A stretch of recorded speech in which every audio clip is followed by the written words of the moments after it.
of Studio 512 is sponsored by the Harris County Toll Road Authority. The Harris County Toll Road Authority is making it easier to travel across the state. Joining us now with all the details is Deputy Director Jerome Gray. Jerome, good morning. Good morning, Rosie. Good to be with you. Lovely to have you here because this is a change that I'm seeing happen in my very own car. So I'm interested to talk about it. You've got a unique commercial out right now. We do. Can you tell me how that campaign came together? Sure. I'm a former news anchor, and I reached out to a colleague of mine who's also a former news anchor, and I thought, you know what? We can share some messaging in a different way and share the news in a different way. So we created this this news campaign, so to speak, with former anchors sharing information about the Harris County Toll Road Authority. And what was really great for me and for my colleague that I work with, it was like riding a bike, getting back on the set, sharing the information. The particular spot that you see in Austin, we actually get off of the set. It's like we're wrapping up the news. Let's go hit the road and realize there's so many things we could do by hitting the road. And I will tell you, I look at that spot and I see that ascot. That's not something I normally wear. Oh, but you look good in it. I don't know, but the basis for that ascot and that scene is from a movie, To Catch a Thief. So the producers who put the spot together approached me and said, hey, would you mind doing this and wearing this ascot? And you can be Cary Grant and Lisa can be... Why not, Exactly. everybody? Exactly. When given the opportunity. Right. I absolutely love Grace it. Kelly. Okay, well, we hear the word Harris when we say Harris County Toll Road, and so of course we're thinking of Houston. Talk to me about why you're focused on messaging to people in Austin. Sure. About a year ago, there was a transition with text tag. You're all familiar with text tag in this area. And there was a transition where the Harris County Toll Road Authority took over customer service for text tag. And therefore, we want to message and share information with folks in the Austin area who are so used to text tag, all about Hectra, all about our services and what we do. Hectra. Hectra. Okay. I'm learning a little acronym here. A lot of people think of it as HCTRA, which it is, and if you go to our website, but we refer to it as Hectra. Hectra, I'm learning something today. Okay, and how does this customer service change benefit Austin customers? So a number of ways. Simplified billing, avoiding additional fees with various toll providers, kind of a central location to do it all. You can access and manage your account from our website.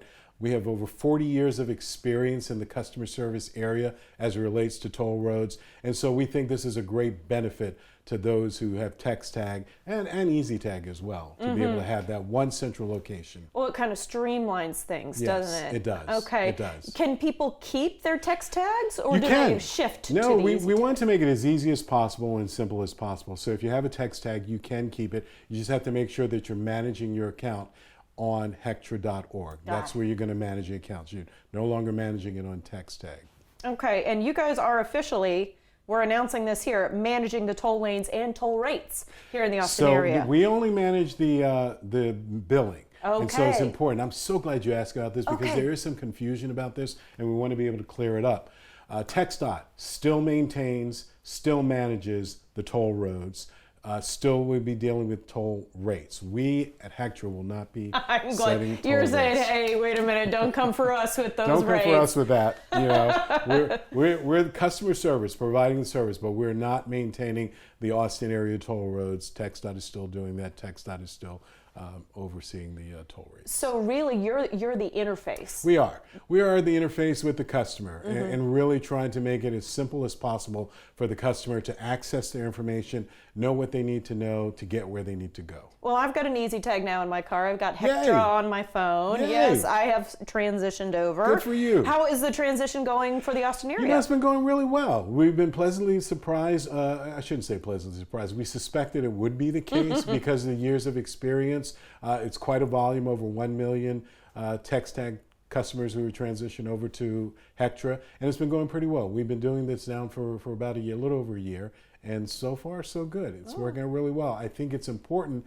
that whether you have an easy tag or text tag, you just remember there are so many benefits to having that central customized service to get it done. Download the app. That starts to make it easy. Download the app.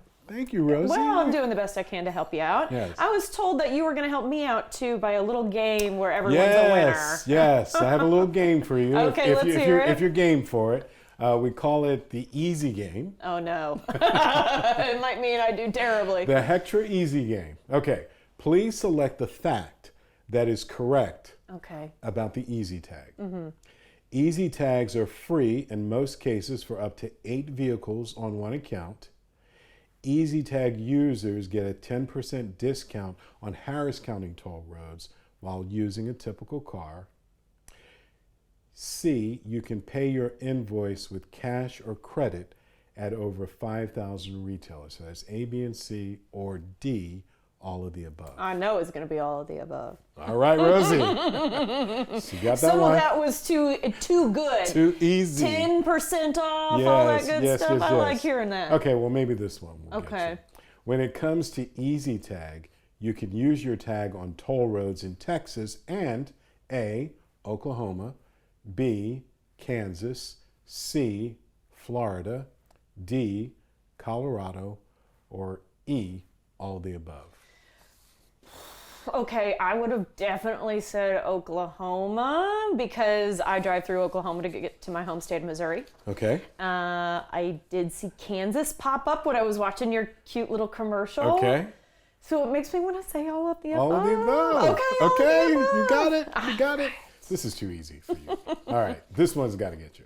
When it comes to funding the operations and maintenance of the toll roads, Harris County toll roads, Harris County Hectra relies on A, taxpayer dollars, B, toll user dollars, C, state transportation grants, or D, all of the above.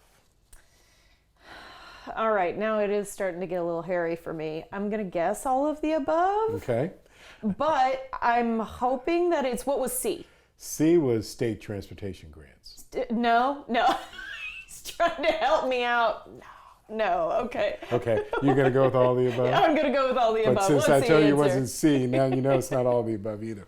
Toll user dollars. Toll user dollars. It's important for folks to know and to understand that when it comes to Harris County and our toll road system, what we have, toll user dollars maintain the lanes. They help build future projects. So it's important that we get that revenue from those toll. And is there anything else that you want viewers to know before we let you go? You know, I think the main thing that I want viewers to know is that no matter your question and what you need, we have customer service representatives who can handle it, but we also have, well, you already know about the app, but we also have a website, hectra.org, where you can find all the questions about the transition to Hectra, as well as all the various services that we provide. So we do want people to know that. I learned a lot today, You Jerome. did. Thank You you did. so much. And you did so well on the test that we got a little goodie bag Oh, 2/3 is good enough. I appreciate it. That's more than passing. Hey, C's get degrees, everybody. For more information, visit hectra.org. The preceding portion of Studio 512 was sponsored by the Harris Toll Road Authority.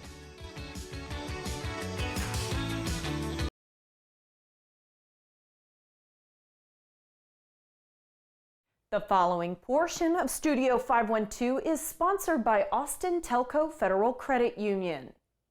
Turn your home's value into opportunity with a HELOC or home equity loan. We're going to learn about the benefits of both today with Pamela Cotton, Vice President of Member Services at Austin Telco Federal Credit Union. Pam, what is the difference between a HELOC and a home equity loan? They sound the same to me. Yeah, they do. They both allow you to utilize the equity in your home, but they work in different ways. So a HELOC or home equity line of credit allows you, it's like a credit card, but your home is used as collateral. So you're gonna be approved for a certain amount of money that you can use. You just don't use it all at one time. So it's like a line of credit that you have access to. It's gonna be flexible for different types of spending. Your interest rate is gonna be a variable interest rate, and your payments are gonna be a little bit lower too, so there's a lot of flexibility there. A home equity loan, on the other hand, is a one-time lump sum payment. So you're gonna be very fixed there. You have a fixed rate, a fixed payment that covers the principal and interest the same time, and then you're going to use that for your bigger projects. But they're both great. I know that there are different times, though, when one is better than the other. So when should someone choose a HELOC instead of a home equity loan? Yeah, so a HELOC is going to be great for those ongoing projects. So maybe like your home improvement, you don't pay for everything up front. The project is extended over a period of time. So borrow the money as you need it, so you're not paying interest on it when you're not even using it. So it's great for that opportunity. It gives flexible spending there as well. Maybe it's tuition for college expenses. You're only going to use a certain amount of it at this time. Then next semester you're going to use it again. So it's perfect for that opportunity. All right, let's flip the script. When is a home equity loan a better idea? The lump sum. Yeah, so that's ideal for those one-time expenses when you know exactly how much you need to spend. So maybe you're doing debt consolidation. You have all those credit cards that you know you want to pay off at one time. Get that one lump sum payment, pay off all those credit cards, and then you're saving by paying that one interest rate, and you get that done. So a home equity loan is beneficial because it offers more financial stability, peace of mind because you have that one stable payment over the term of the loan as well. So it's fixed rate, fixed payment. Absolutely. And I'm sure that Austin Telco Federal Credit Union offers both of these options, right? Absolutely, we do. We have the home equity and we have the HELOC. We would love for members to come in and talk to us because we can give you more input and information on how each of those work and what's going to work best for you. All right, Pam, thank you so much. Absolutely.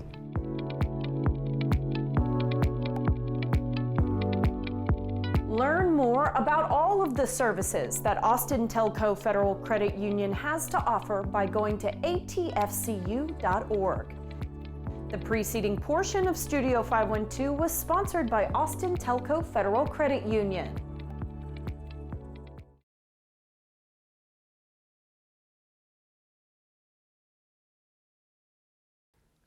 Every week we introduce you to a new furry friend looking for their forever home. In our Pet of the Week, we've got Christian Long in from Texas Humane Heroes alongside Deputy, which is a very precious name for a very precious pup. Good morning. Good morning. Thanks for having us. Let's talk about Deputy. I saw some treats starting to come out of the pocket. Yeah. How old is Deputy? What do we know about him? We unfortunately don't know a whole lot. We think he's about 5 years old, but he is one of the 19 pups that we rescued that were found abandoned on the side of the road. Oh. Kind of near Eddy, Texas, outside that region. I'm sorry to hear it. And, that was right before the freeze. They all went into foster for the freeze. A lot of them were foster failures.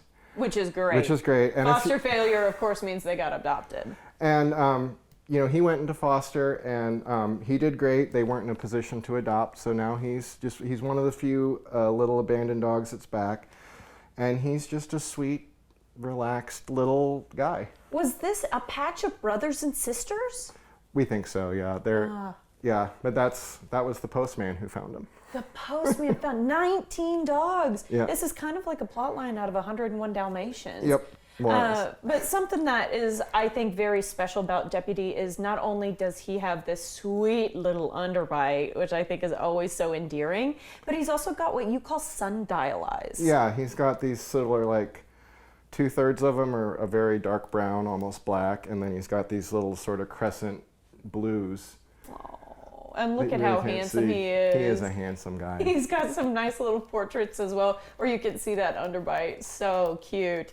Talk to me about his personality. He obviously, we don't know everything that happened before we found him a couple months ago, but he can be a little bit skittish, loud sounds, and kind of getting him in and out of his kennel can be a little ordeal with the barking.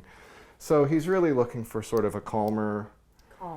But other than that, he wants to cuddle. He has been in my lap for 2 solid hours now, including the commutes here. I was going to say, I asked if you wanted to let him down on the ground. You said he will object. Yeah. He wants to be your lap dog. Yeah. He is everyone's lap dog. We're still working on some basic commands and stuff, but he does really well on a leash. And when if he sees birds or squirrels out, he will just all of a sudden become alive. So he'd like to be taken on walks. Yes. Yeah, little nature walks, something like that. But who do you think would be the best home for him? I think anyone that has a calm home, if you've got other dogs, he gets along with other dogs. If you want to do maybe a meet and greet, we can make sure their personalities jive. But other than that, he's pretty low key. He keeps to himself. He doesn't have, that kind of little dog syndrome. He seems to be thrilled just to be getting attention from you. He's very happy just to be involved in things. So. Yeah, he's precious. I just love looking at his pictures. And then when he gets excited, he'll do this little sort of like bird thing with his arm, where he gets kind of bring up his little legs. Yeah, like he gets all excited and ready for something to happen. So, but you know, this is only. I mean, he's only really, we think, known domestication for a couple months, and he's really taken to it quite well. I would say so. He can find a new person and he can cuddle up. Okay, today is Amplify Austin Day. It starts at 6 o'clock if I am not incorrect. And of course, you guys are going to be on the list of the hundreds of nonprofit organizations that people can help out. Yep. We, of course, want people to be donating to you.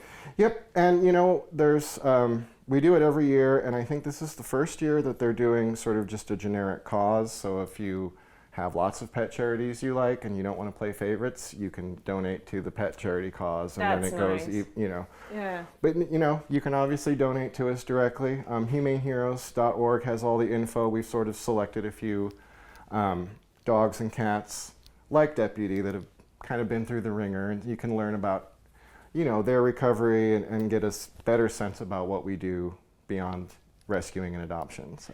Well, and of course you guys continue to take in more money as you're overhauling your entire space, and so continued inflow of funds would be very helpful to that. And we're private donor funded. We don't get subsidized or anything like that. So I didn't know that. Yep. Yeah, we are 100% funded by the good people who choose to donate to us. So. Okay, so choose Texas Humane Heroes today. So cool, though, that you can also now choose a cause, because sometimes your heart does get torn a little bit. Oh, yeah. No, I go through it all the time. So. Okay, let's talk about Pet Lovers' Choice Awards coming up. So we have 15 total dogs and cats in this year's Pet Lovers' Choice Awards. 12 of them have been adopted, and then we entered 3 of them ourselves, which was Winston, Lulu, and Minnie, who was here last month. Lovely. And they just advanced to the next round, and there's about another, I think, 6 or 7 days of voting for this round. All 15 of them moved to the second round, and you can vote once a day, but you can donate money to vote more than once a day, and then that money gets reallocated to us or to the other shelters. So it's you guys versus other shelters. Yeah. Aha. And some of it is just individual people who entered their dogs. It's a big party. It's all it's homeless dogs, rescued dogs. Nothing wrong with that. All of them, all pets of all stripes. Okay, and I just wanted to check in on dog kennel construction. Last 30 seconds here. It's happening. They're moving the earth around this morning as we speak. We think it will be ready maybe by October, definitely before the chili cook-off this year. I was going to say the chili cook-off is kind of our marker in November. Okay, that's the marker for the whole year. We'll let the pups sniff around the studio and we'll leave it there. Christian, thank you so much. Thank you for having us. All right, guys, if you want to learn more about Deputy and adopting him, visit humaneheroes.org.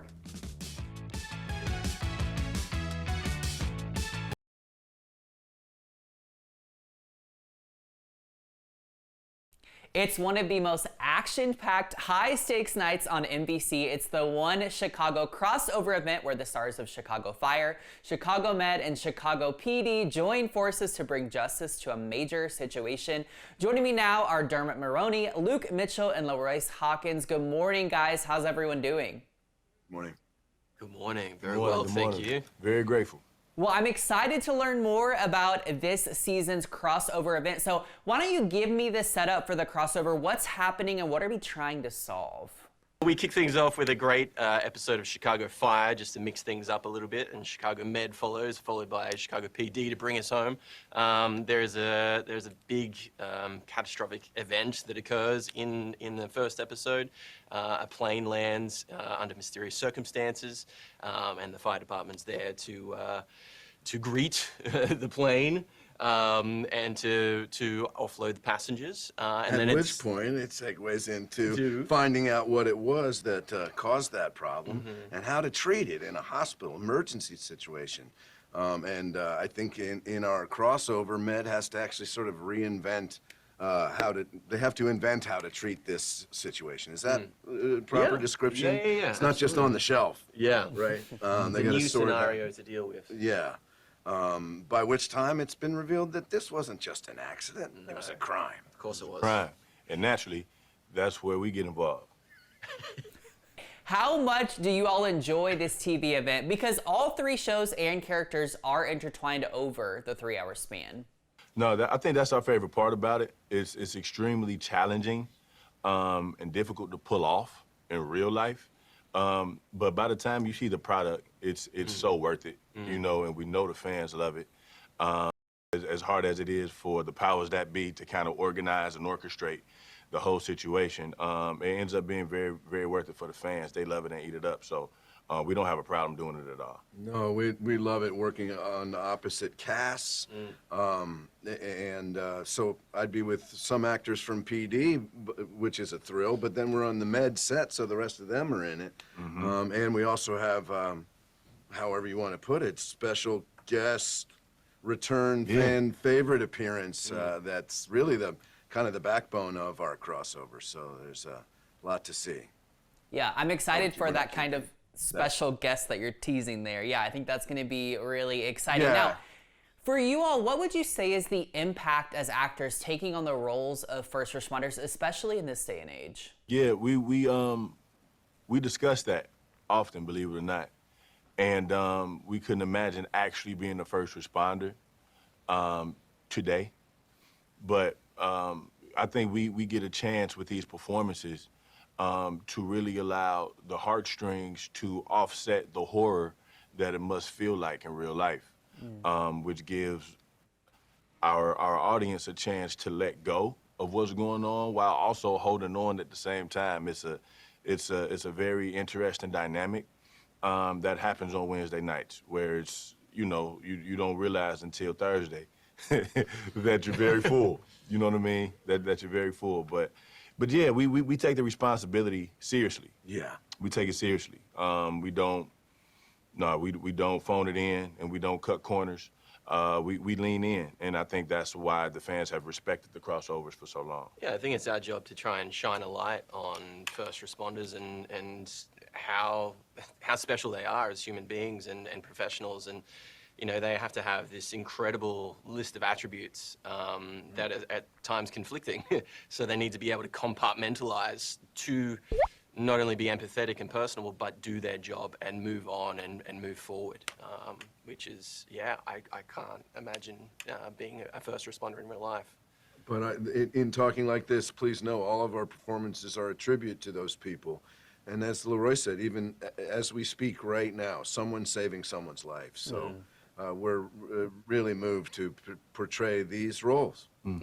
Yeah, I love that. Thank you for all those responses. Now, my final question for you, you know, across your shows, across all the numerous seasons, you guys have explored so many different stories, but is there something that comes to mind that you would like to be explored in the future on your shows?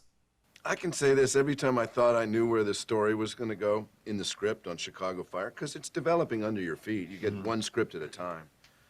At least on our show, we don't know the whole extent of the season. Yeah, every time I think that it's going to go one way, it goes somewhere else way better. The writers always surprise us and always keep us on our toes. I know that goes for all 3 shows. And to keep doing that year after year and have these shows be as important to people as they are is a privilege. We're just resting in that feeling. So grateful to be bringing this show out to the audience. Yeah, well, we can't wait to see it. Yeah, gentlemen, thank you so much for your time this morning. The One Chicago crossover event airs on NBC Wednesday, March 4th and streams on Peacock.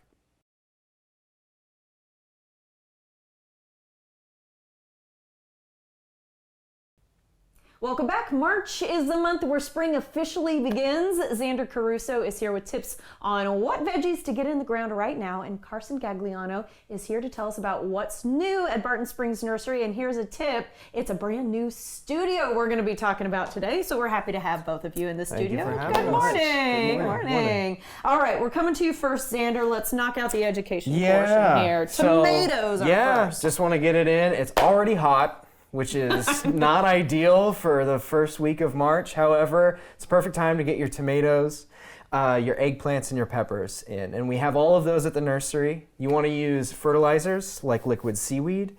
And then anything organic. Liquid seaweed actually can change the flavor and increases the sugar content in fruits and just improvement. I think through research, they said it's about a 20% increase in overall flavor of the fruit that it produces. Yeah, so right now, tomatoes, peppers, eggplants, they're gonna start getting nice and big. By the time it gets hot, they'll be able to take it and you'll get tons and tons of harvests. For tomatoes, definitely stick with cherries. Eggplants and peppers, you can kind of really do anything. But the primary reason is we got a lot of pests in Central Texas. And so if you spend all this time growing a really big fruit, something might take a bite out of it, something might get into it, and then all that time is wasted. But cherries tend to, smaller fruits in general, they tend to produce more on the plant. So it's definitely ideal to have at least some kind of harvest if you do have heavy pest pressures. Gotcha. Eggplants, you say the cultivars or varieties that you would suggest you guys carry? We carry all of them. There's a lot to list, so yeah, we have a whole lot. Okay, and then let's talk about peppers. Same thing, small is an easy way to go. Small is ideal, yeah. Where do you suggest people start with peppers? Peppers, I like Thai chilies. I really love Thai chilies, and I got hundreds of them. Where are we at on the Scoville units on Thai chili? That is closer to, I think, maybe twice as hot as a jalapeno. Okay. But jalapenos are incredibly easy to grow too. Really, you can go with whatever pepper you want. Just know if you grow bells, you might have those pests that get into them and kind of ruin the fruit. So definitely go with smaller fruits, but even medium size, you get something like an Anaheim, you're probably going to be fine. Okay, you know your peppers. Yeah. I had forgotten that an Anaheim pepper was a type of pepper. All right, let's talk about this Barton Springs Nursery Design Studio, which is brand new. So tell me just a little bit about getting it going, because we've kind of been teasing it on the show now for a couple months. Yeah, absolutely. So the owner of the nursery, Amy, she's a designer. And so the design studio is really an extension of how she has gone about creating these beautiful landscapes and her intent on incorporating native plants and doing ecologically the right thing, also just being tasteful and making it look nice. And so the studio to me is really an extension of the nursery that shows here's what you can do with the plants. Here's what you can do indoor and outdoor, you know, and also it's a little bit of an extension of our shop that we have. We sell a lot of artisan goods in there, a lot of books, a lot of nice things, all relating to plants and design. It's supposed to be a bit inspirational, and I think people can see that from the Oh, yeah. pictures. So Carson, when someone walks into the new space for the first time, because it's now open, right? What are you hoping they feel? So we will be open in a couple of weeks. A couple of weeks, It feels like it's open because everything is coming together. The word that our owner says she wants people to feel, and I agree, is wonderment. So kind of a sense of curiosity and that you're somewhere new that you've never been before. Of course, offering inspiration since we have a lot going on there. Plus really cool plant installations that I think is going to be new for everyone. Neat. Okay. What kind of pieces are you guys going to have available there? Yeah, Xander kind of hinted at some of those. So we have curated artisan retail from Oaxaca. We also have various books related to design, and specifically design here in Texas. Think Marfa, Donald Judd. But that, as well as our Tiptoe and Fermob furniture pieces, which are both French. Okay, I was going to say, I've never seen something like this before. I do not know what it is used for. Can you help me out? Exactly. So this is a table leg by the company Tiptoe, and essentially, if you see on this end, this part clamps to any tabletop. So 4 would make a table complete. And so that's just their, I would say, most original design that we're excited to have. Okay, so if I'm talking out loud here, you've got a lovely piece of wood, maybe a round something or a square or rectangular something. You can buy some of these legs and actually make your own kind of customized furniture. Precisely, that piece of wood that you have lying around, that's beautiful. What do you do with it? Make it into a table. Very cool. And then, so this is a little bit more Tiptoe, right? What does this actually do? Correct. So this is the Tiptoe bracket, and essentially if you wanted to have a table mounted to the wall, you would mount this piece and the tabletop would be clamped against the wall. So you would just need 2 legs, 2 brackets. Okay, so I'm hearing come talk to the experts in the design studio, because that's actually where you're going to learn about all of this wonderful stuff and maybe get some good ideas about what's possible. Certainly. Okay, sounds good to me. Xander, what is the thing that you're most excited about for the new space? I really want people to go out there and see it. I think from the images we've shown on screen, it doesn't do it justice. I think I want people to go there and feel inspired and say, hey, I can do this at home, either with our help, or they can just get the inspiration themselves and start getting ideas and plans together. It's spring. It is the time to get all your plants in the ground, and also in your house too. We have plenty of houseplants at the nursery, and we do that at the design studio in the new space. We have a design team that does indoor and outdoor. So I want people to understand kind of the feeling that I had walking in there, is you kind of just feel at home. It's a very relaxing place. It's very inviting, but it's not super in your face. And there's also just really, really cool sort of plant displays. It's almost like a museum too, where we have these very, very beautiful displays built by our team. And just real quickly, last 10 seconds, it is separate from actual Barton Springs Nursery. Correct. So this space is on 910 North Lamar, and it will be open from 9 to 5 in a couple of weeks. Couple of weeks, crossing our fingers. It's springtime, y'all. Okay, thank you so much. We appreciate it, gentlemen. Visit the Plant Pros in person on Bee Caves Road, or check them out online, bartonspringsnursery.com.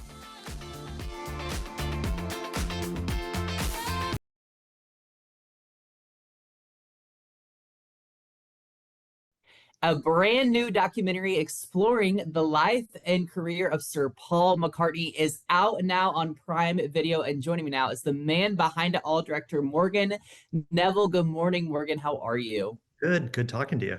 You as well. So, Morgan, let's start with this. How did the idea for this project really come to be for you? I got a call from Paul McCartney's manager saying that Paul was interested in maybe revisiting the Wings period of his career. And, almost as soon as that sentence was done, I said, yes, I'm interested, because I'm a lifelong Beatles obsessive and Paul fan. But then I had to figure out, what is the film? Like, where does it go? And I instantly thought, the story really begins the day the Beatles break up. It's a story that comes out of that vacuum created in Paul McCartney's life when the Beatles, which is the only thing he's known since he's 16, suddenly vanishes. And Paul at that point is only 27 years old. So all of that has happened. He's 27. He's just got married, just had his first kid, and the Beatles are no more. And what is he going to do? And he, with his new wife, Linda, moved to a rural house in Scotland on a farm and try to figure it out. It's interesting you saying that, especially with like putting an age on it, 27. I'm 27 right now, and I'm like, it's crazy that at this point in my life, Paul McCartney had already done the Beatles and it was over. That's really weird to think about. And so, obviously so many of us know so much about his time with the Beatles and even kind of where he is today. But why do you think it was important to share a new perspective on his life in this kind of time period that's being framed during the documentary? I think this is the part of his life where he goes through the greatest change. And so as a filmmaker, I'm interested in that emotional journey he goes on. So yes, he makes some great music through this time, but it's really, I think, where Paul becomes Paul. He was a Beatle, and then he tries on these different hats. He forms a band, Wings, but that keeps changing. And I don't think it's till the very end of the film where he's just Paul McCartney. And kind of Paul McCartney we have today, I think, really begins at the end of this film. Ooh, I think that's a great tease for why people should be excited about this. Now, as a filmmaker and as a fan of Paul McCartney, as you stated in the beginning, what's something that maybe surprised you about him, or maybe something you learned in the process of making this? You think of Paul McCartney as somebody who's just always been successful and famous. But what you don't realize is just how much he actually struggled with things. So getting Paul to be open about his insecurity, about his toughness, about things that, I don't think we normally get from Paul. I just feel like you get a deeper sense of Paul's character in this film than you do elsewhere. Yeah, so what I'm hearing is this may be shocking to people, but that he's human too, and he has very human characteristics. I'm excited to see more of that on screen. Something else that I was reading about with this is that there's going to be a lot of unseen archival footage included in the documentary. How excited are you for people to see that, and how exciting was it for you to be able to go through that? I mean, it was super exciting to go through it. But, I think if you are a Beatles obsessive or Paul obsessive, there is a lot of stuff in here for you still. Or if you come into it with no knowledge, it's all new. But just the kind of access to everything in Paul's archive and every other archive we scoured, globally, I think is kind of amazing because the entire film is told through footage and photos. So, it had to be completely immersive. Yeah, well, and I like what you're saying too, because it's like we're getting a real life lens of what he was going through at that time. This is not some dramatized version, movie, show, whatever, of what he was experiencing. What do you hope maybe the kind of takeaway is of this? Because I feel like there's a lot of, different kind of themes explored of his life and maybe who we knew him as. And I think longtime fans like yourself will really appreciate this film. But what do you hope maybe they take away from it?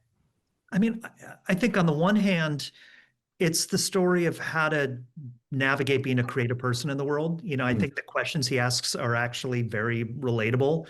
How to balance your family and your life with your art and your work and what people expect from you versus what your own creative instincts say.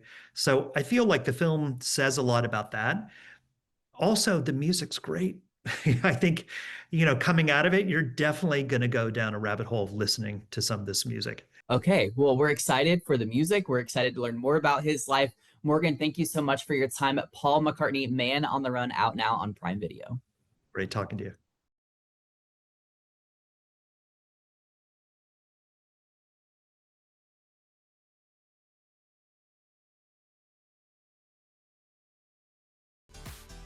Hey, we are happy to be able to offer you some help if you're out there searching for jobs. KXAN has partnered with ZipRecruiter to help you find thousands of job openings in Austin and around the country. Just go to kxan.com/jobs where you can search thousands of new postings every single day. Check it out right now and get started on the path to your next career.